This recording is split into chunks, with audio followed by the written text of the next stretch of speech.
વડોદરામાં 20 દિવસના વિરામ બાદ મેઘરાજાએ ફરી એન્ટ્રી કરતા શહેરના વાતાવરણમાં અચાનક પલટો આવ્યો।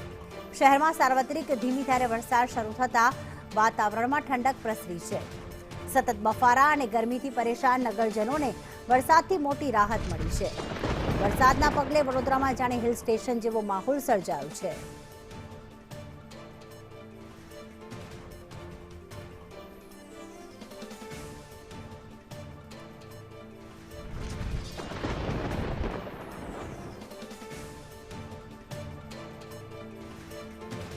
તો ધીમી ધારે વરસાદથી શહેર ખુશનુમા બન્યું છે। સમગ્ર વડોદરા જિલ્લામાં અત્યારે સાર્વત્રિક વરસાદ નોંધાયો છે અને લોકો આ વરસાદને માણી પણ રહ્યા છે। બફારાથી રાહત મળી।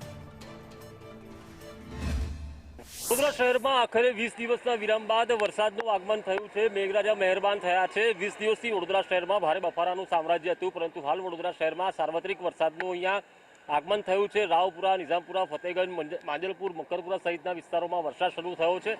વહેલી સવારથી હિલ સ્ટેશન જેવો માહોલ અહીંયા ઊભો થયો છે। કડાડીબાંગ વાદળોએ શહેર પર સામ્રાજ્ય જમાવ્યું છે અને જે રીતે બફારાનું સામ્રાજ્ય હતું, લોકો ગરમીમાં શેકાતા હતા, તેને કારણે હાલ અહીંયા જે વરસાદ જે પડ્યો તેના લઈને હાલ ઠંડક તો પ્રસરી છે, પરંતુ આગામી 24 કલાક સુધી વડોદરા શહેર અને મધ્ય ગુજરાતમાં આ પ્રકારે જ વરસાદી વાતાવરણ રહેવાની હવામાન વિભાગની આગાહી છે।